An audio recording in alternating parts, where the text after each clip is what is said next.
हमने last time install किया था जी MySQL server, MySQL workbench और माई एसक्यूएल शेल। ठीक है, माई एसक्यूएल वर्कबेंच क्या चीज़ है, आज हम इसके बारे में डिस्कस करेंगे। ठीक है, जिसको हमने इंस्टॉल किया, हमने लास्ट टाइम देखा भी, इसमें लॉगिन भी किया।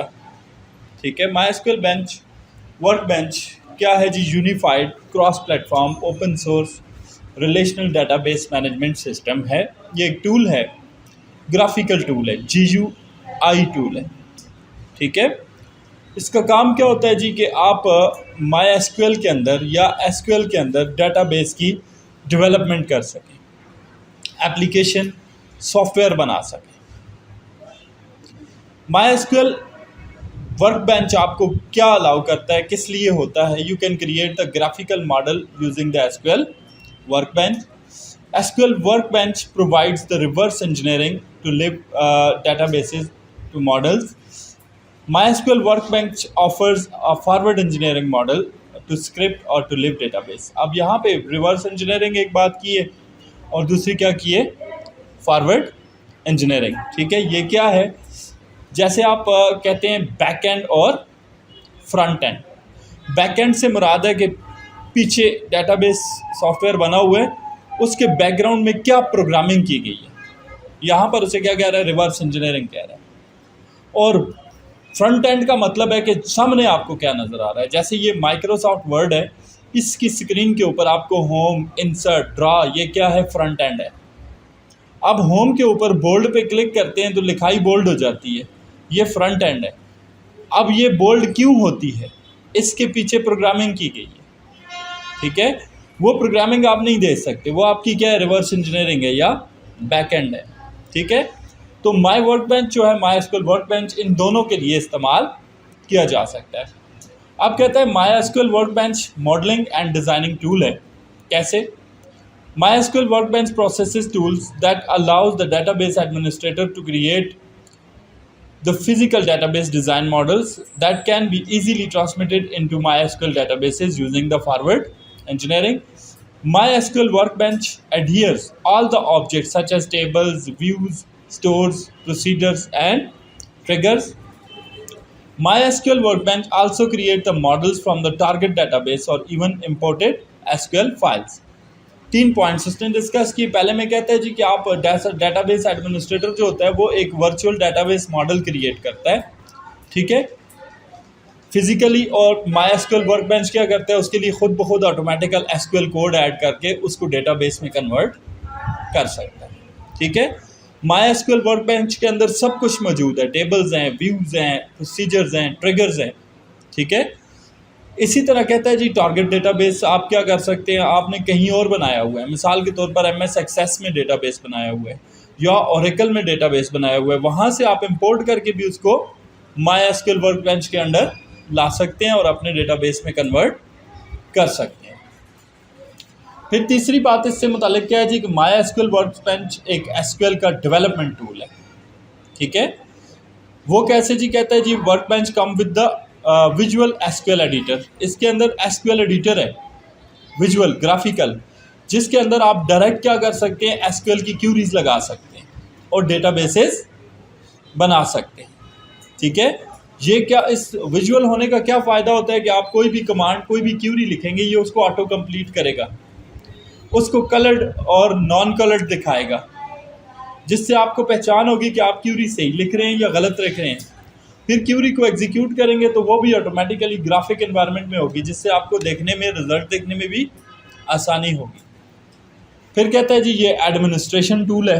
एडमिनिस्ट्रेशन टूल का मतलब क्या होता है जी कि आप यहाँ से डेटाबेस को मैनेज कर सकते हैं। यहाँ पे आप यूज़र अकाउंट्स बना सकते हैं, हर यूज़र अकाउंट को एक्सेस दे सकते हैं डेटाबेस के लिए, हर यूज़र अकाउंट को ग्रांट कर सकते हैं राइट्स और हर यूज़र अकाउंट से राइट्स को ले सकते हैं। इसी तरह आप किसी भी यूज़र अकाउंट को परमिशन दे सकते हैं, किसी भी यूज़र अकाउंट का पासवर्ड चेंज कर सकते हैं, किसी भी यूज़र अकाउंट को ओरेकल के डेटाबेस में से निकाल सकते हैं। ठीक है, अब अगली बात, इसको इंस्टॉल कैसे करना है, मैं ऑलरेडी इसे करवा चुका हूँ आप लोगों को। ठीक है, इंस्टॉल करने के लिए आप क्या करेंगे, MySQL डाउनलोड्स पे जाएंगे, लेटेस्ट वर्जन उसका डाउनलोड करेंगे और सेटअप चला देंगे। ठीक है, प्रोसेस लास्ट टाइम हमने क्लास में देख लिया कि कैसे हमने इंस्टॉल किया, वो स्टेप्स मैंने यहाँ पे फिर भी लिखे हुए हैं।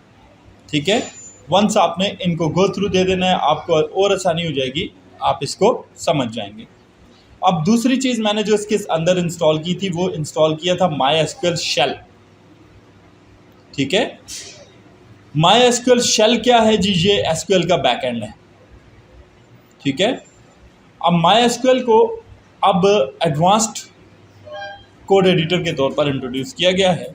ठीक है, जैसे आप देखें पाइथन है, तो पाइथन में दो तरह की प्रोग्रामिंग होती है। एक तो पाइथन का अपना वो डॉस टाइप का बना हुआ है, वो उसका शेल है, और दूसरा आप क्या करते हैं जी, किसी भी ग्राफिकल टूल को इस्तेमाल करते हैं, जैसे आप लोगों ने रैपलेट को इस्तेमाल किया था। ठीक है, तो यहाँ पे रैपलेट का काम क्या कर रहा है, रैपलेट का काम आपका MySQL वर्कबेंच कर रहा है। ठीक है, और जो आपका डॉस एडिटर टाइप का है वो क्या है, यहाँ पर MySQL शेल है।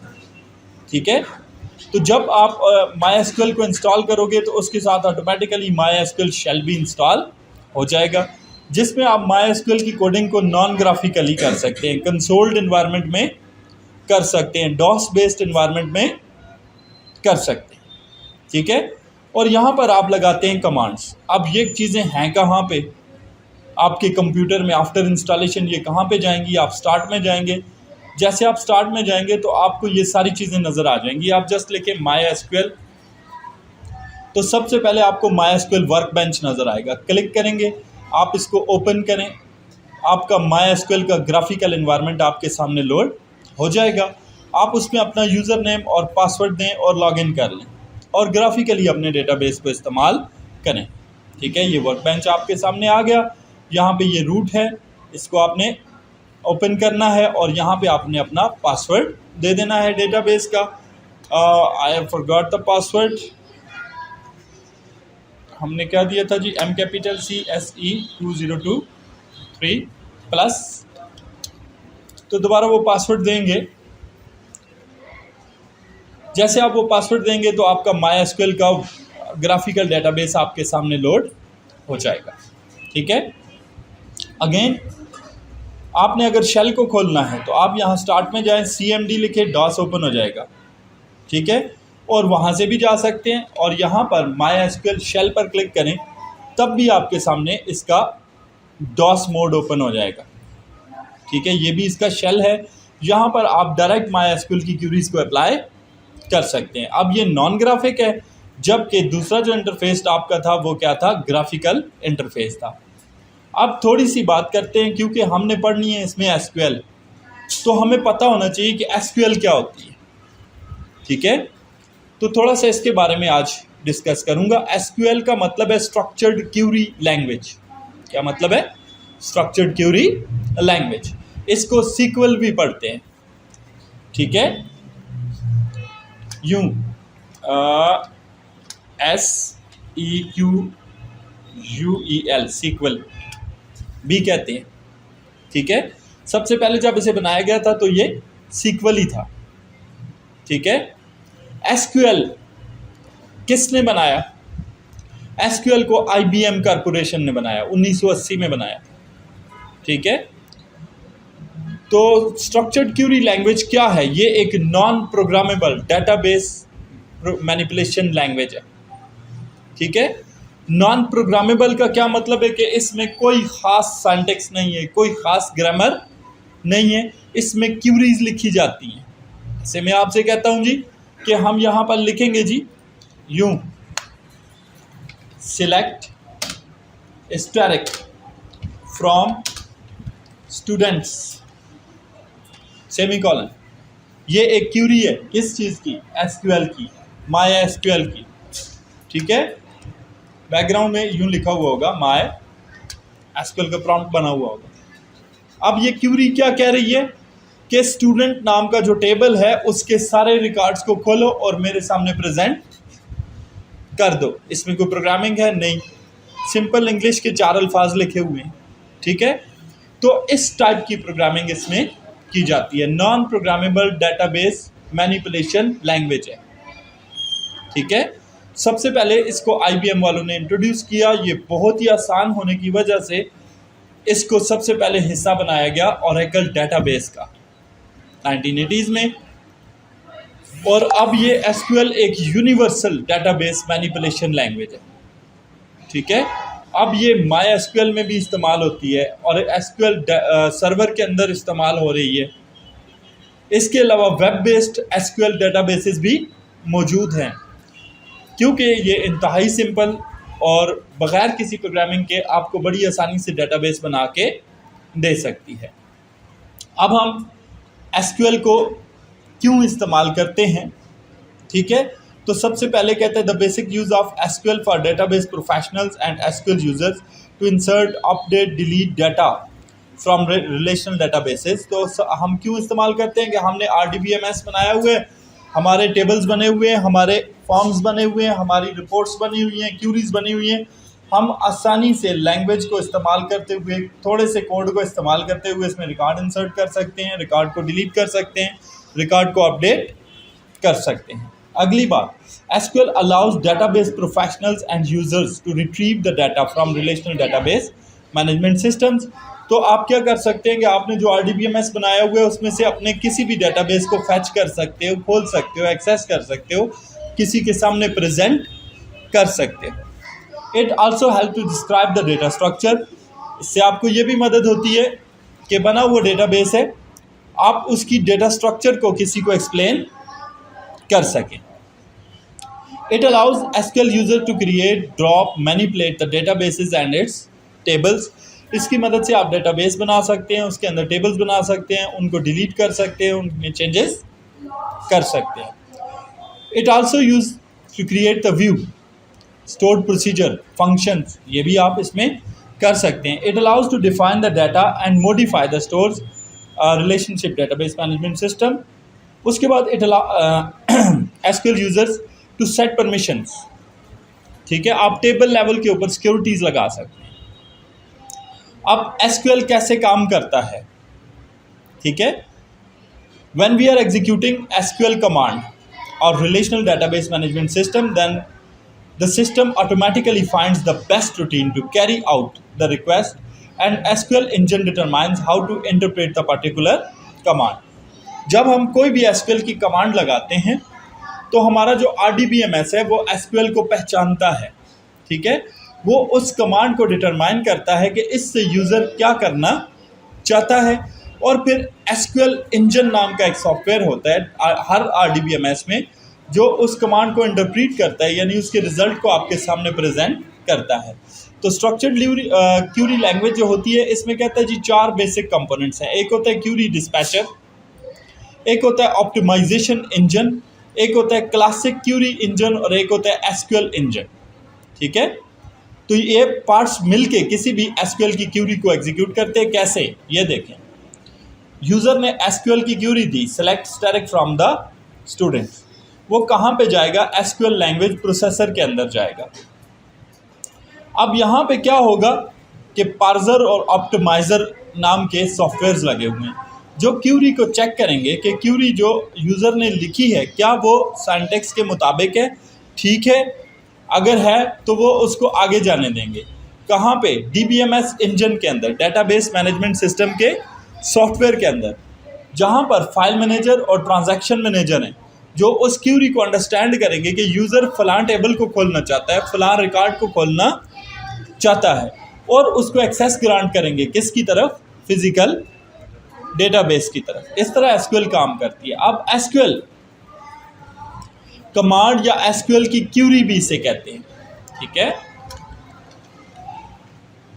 SQL की जो क्यूरी होती है वो कितनी किस्म की होती है, ठीक है।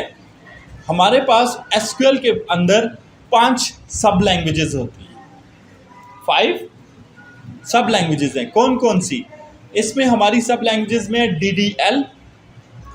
DDL का मतलब है database definition language, DML data manipulation language, DCL data control language, TCL transaction control language, और DQL डाटा क्यूरी लैंग्वेज, इसको आप DRL भी कहते हैं, डाटा रिट्रीवल लैंग्वेज। ये 5 किस्म की सब लैंग्वेजेस हैं SQL के अंदर।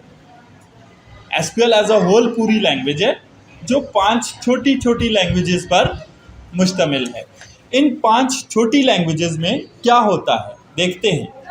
सबसे पहले हमारे पास आ जाती है DQL। DQL का मतलब डाटा क्यूरी लैंग्वेज या डाटा रिट्रीवल लैंग्वेज है। DRL भी इसको कहते हैं। इसके अंदर 3 किस्म की क्यूरियां होती हैं, सिलेक्शन, प्रोजेक्शन और ज्वाइनिंग। ठीक है, सिलेक्ट करना मतलब क्या है कि आपके डेटाबेस के अंदर से रिकॉर्ड को निकाल के लाना और आपके सामने प्रेजेंट करना। ठीक है, सिलेक्शन की क्यूरी, प्रोजेक्शन की क्यूरी और ज्वाइनिंग की क्यूरी, तीनों का यही काम होगा कि ये क्या करेंगे कि बने बनाए डेटाबेस में जो रिकॉर्ड्स हैं उनको आपके लिए निकाल के आपके सामने प्रेजेंट करें। मिसाल के तौर पे हमारे पास 10,000 स्टूडेंट्स का रिकॉर्ड है। हम देखना चाहते हैं कि उनमें से कितने स्टूडेंट हैं जिन्होंने सितंबर की फीस नहीं दी हुई है। ठीक है, तो हम एक सेलेक्ट की क्यूरी लगाएंगे और SQL वो सारे स्टूडेंट्स के रिकॉर्ड खोल के हमारे सामने प्रेजेंट कर देगा जिन्होंने सितंबर की फीस अदा नहीं की। ठीक है, उसके बाद हमारे पास ही अगली बात आ जाती है इसकी, बाकी 4 लैंग्वेजेस भी हैं, वो क्या है। एक है DDL। DDL का मतलब है डाटा डेफिनेशन लैंग्वेज। डिफाइन करने का मतलब क्या है? डिफाइन करने का मतलब है कि आप खुद डेटाबेस क्रिएट करें, आप डेटाबेस में तब्दीलियां करें, डेटाबेस को डिलीट करें, डेटाबेस में रिकॉर्ड को डिलीट करें। तो इसमें ये वाली क्यूरीज होती हैं। जैसे क्रिएट की क्यूरी है, क्रिएट की क्यूरी की मदद से आप टेबल्स या डेटाबेसेस बना सकते हैं। ड्रॉप की क्यूरी है, ड्रॉप की मदद से आप बने हुए डेटाबेस या टेबल को डिलीट कर सकते हैं। अल्टर की क्यूरी है, बने बनाए टेबल के अंदर, बने बनाए डेटाबेस के अंदर अल्टरेशन करना, तब्दीली करना, मॉडिफिकेशन करना, इस क्यूरी का काम है।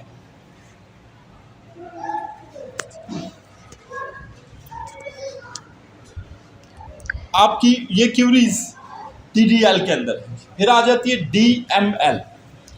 DML का मतलब क्या है? Database manipulation language. ठीक है, मैनिपुलेट करने का क्या मतलब है? मिसाल के तौर पे मैं यहाँ माइक्रोसॉफ्ट वर्ड को मैनिपुलेट करता हूँ। मैनिपुलेट करने का मतलब क्या है? मैं इसे इस्तेमाल करता हूँ, मैं इसमें इंसर्शन करता हूँ, लिखता हूँ इसमें से डेटा को डिलीट करता हूँ, इसमें डेटा को अपडेट करता हूँ। जैसे मैंने कल इस फाइल में इंस्टॉलेशन का प्रोसेस लिखा था, आज मैंने मज़ीद टॉपिक ऐड कर दिया, तो मैंने क्या किया? मैनिपुलेशन की। ठीक है, अब डेटाबेस मैनिपुलेशन का मतलब भी यही है। इसमें 3 किस्म की क्यूरीज हैं, insert, update and delete. Insert करने का मतलब है कि जो आपने डेटाबेस बनाया, जो आपने टेबल्स बनाए, उनमें रिकॉर्ड ऐड कर देना। अपडेट करने का मतलब है कि आपने पहले से एक रिकॉर्ड डाला हुआ है, उस रिकॉर्ड में तब्दीली करना। डिलीट का मतलब है कि आपने SQL के डेटाबेस के अंदर रिकॉर्ड्स इनपुट किए हुए, आप उन रिकॉर्ड्स को डिलीट कर दें, ख़त्म कर दें। चौथी किस्म की इसकी लैंग्वेज है DCL, डाटा कंट्रोल लैंग्वेज। नाम से ही जाहिर है ये किसी चीज़ पे कंट्रोल कर रही है। किस चीज़ पे कंट्रोल कर रही है? यूज़र के ऊपर। ठीक है, तो ये वो लैंग्वेज है जो यूज़र अकाउंट बनाने के लिए इस्तेमाल होती है, यूज़र अकाउंट को पासवर्ड देने के लिए इस्तेमाल होती है, यूज़र अकाउंट के पासवर्ड को चेंज करने के लिए इस्तेमाल होती है, यूज़र अकाउंट के पासवर्ड को रिमूव करने के लिए इस्तेमाल होती है, यूज़र को राइट्स ग्रांट करने के लिए इस्तेमाल होती है, और यूज़र से राइट रिवोक छीनने के लिए इस्तेमाल होती है। ठीक है, तो इसके अंदर जितनी भी क्यूरीज हैं, इसमें क्रिएट यूज़र है यूज़र बनाने के लिए, अल्टर यूज़र है यूज़र के रिकॉर्ड को अल्टर करने के लिए, डिलीट यूज़र है, ग्रांट यूज़र है, और रिवोक यूज़र है। ये क्यूरीज क्या करती हैं? यूज़र के अकाउंट्स को डील करती हैं। 5वीं और लास्ट किस्म की SQL की सब लैंग्वेज है TCL। TCL का मतलब है transaction control language. Transaction control language में आपके पास कॉमेट है, रोल बैक है, सेव है। ठीक है, कॉमेट करने का मतलब होता है किसी चेंज को परमानेंट कर देना। रोल बैक का मतलब है कि आपने डेटाबेस में चेंजेस कर दी, गलत कर दी हैं, आप चाहते हैं कि वो रिवर्स हो जाए, अंडू हो जाए, तो आप उस पर रोल बैक की क्यूरी लगा देंगे। ठीक है, और सेव पॉइंट का मतलब, जैसे आप देखें आपकी विंडोज़ है, आप कहते हैं जी आप इसका बैकअप बना लें कि किसी टाइम भी ये करप्ट हो जाए तो आप उसको रिकवर कर सकें। ठीक है, इस चीज़ को आप क्या कहते हैं, आपने सेव पॉइंट किया। सिमिलरली आपका जो डेटाबेस है इसको भी आप क्या कर सकते हैं, सेव पॉइंट कर सकते हैं कि आपने जी टेबल्स क्रिएट कर दिए, हर टेबल में रिकॉर्ड भी डाल दिए, अपडेट भी कर दिए। अब आपको खदशा है कि हो सकता है ये डेटाबेस फेल हो जाए किसी वजह से, तो आप क्या कर लेते हैं, उसका कंप्लीट बैकअप कर लेते हैं सेव पॉइंट की मदद से। इन केस ऑफ फेलियर वहाँ से ही आगे आपका डेटाबेस रिकवर हो सकता है। ठीक है, तो ये हो गया हमारे पास एसक्यूएल की बात। अब थोड़ी सी बात और करूँगा कि SQL versus no SQL databases में क्या डिफरेंस है। ठीक है, तो थोड़ी सी बात है। SQL relational database management system के अंदर इस्तेमाल होती है, जबकि no SQL database non RDBMS है, उन्हें सिर्फ DBMS कहा जाता है। ठीक है, जैसे MS एक्सेस है। ठीक है, अच्छा जी, query language used is in this database system is structured query language, जबकि नो एसक्यूएल जो डेटाबेसेस हैं उनमें स्ट्रक्चर्ड क्यूरी लैंग्वेज इस्तेमाल होती ही नहीं। The schema of SQL database is pre defined, fixed and static.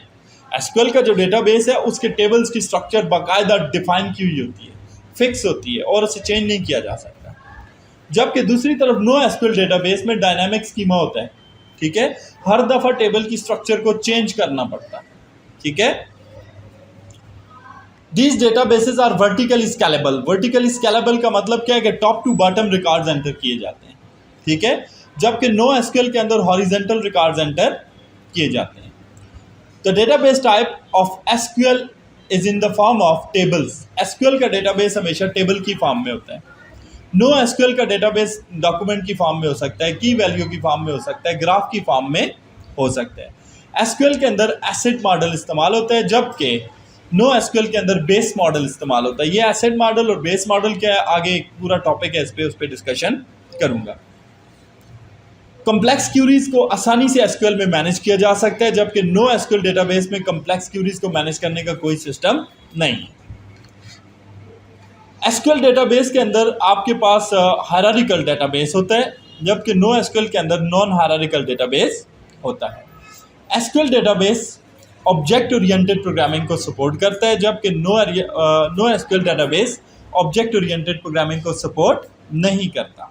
ठीक है, अब एसक्यूएल के ओरिएंटेड डेटाबेस में SQL lite, MySQL, Oracle, PostgreSQL और माईएसक्यूएल सर्वर इस्तेमाल किए जा सकते हैं, जबकि नॉन एसक्यूएल डेटाबेस कौन से होते हैं, Mongo database, H database, big table, couch database, Cassandra database, ये सारे नो एसक्यूएल डेटाबेसेस हैं। तो हमारे पास ये हो गया एसक्यूएल क्या है और नो एसक्यूएल डेटाबेस क्या है। अब आखिरी पॉइंट, एडवांटेजेस ऑफ एसक्यूएल हमारे पास क्या है। एसक्यूएल हमारे पास नो प्रोग्रामिंग अप्रोच है, इसमें किसी किस्म की प्रोग्रामिंग की ज़रूरत नहीं। एसक्यूएल हाई स्पीड है। ठीक है, विद इन सेकेंड्स आपकी क्यूरी आपको रिजल्ट शो करती है। एसक्यूएल स्टैंडर्ड लैंग्वेज है, यूनिवर्सल लैंग्वेज है डेटाबेस के लिए। पोर्टेबिलिटी, पोर्टेबल होने का मतलब है कि एसक्यूएल को आप पीसी, लैपटॉप, मोबाइल, किसी भी चीज़ में इस्तेमाल कर सकते हैं। इंटरैक्टिव लैंग्वेज है। ठीक है, इसको आसान लर्न करना बड़ा आसान है, इसको यूज़ करना बड़ा आसान है। और एसक्यूएल में डेटाबेस के मोर देन वन व्यूज़ हो सकते हैं। लास्टली डिसएडवांटेजेस, एसक्यूएल की कास्ट सबसे बड़ा डिसएडवांटेज है। खैर अभी आपने माईएसक्यूएल को इस्तेमाल किया, ये फ्री है, फ्री ऑफ कास्ट है, तो ये वाला डिसएडवांटेज अब ख़त्म हो गया। ठीक है, एसक्यूएल सर्वर किसी टाइम पे बड़ा महंगा हुआ करता था, अभी ये फ्री ऑफ कास्ट है, तो ये ओपन सोर्स हो गया। तो लेकिन ओरेकल का डेटाबेस आप बाय करेंगे तो बहुत ही एक्सपेंसिव है। ठीक है, उसके बाद अगली बात कहते हैं इंटरफेस कम्प्लेक्स है। जैसे आपके सामने मैंने ये पूरा इंटरफेस खोला है, तो इसको डेटाबेस समझने वाला बंदा ही समझ सकता है, आम बंदे की समझ से बाहर है। डेटाबेस कंट्रोल है। एसक्यूएल के अंदर आप रूल्स एंड रेगुलेशंस लगा सकते हैं जिससे आप अपने डेटाबेस को कंट्रोल कर सकते हैं। पार्शियल कंट्रोल करने का मतलब ये है, आप एक टेबल पे रूल्स लगा सकते हैं, आप एक फील्ड पे भी रूल्स लगा सकते हैं। चलें जी, that's all for today, thank you very much.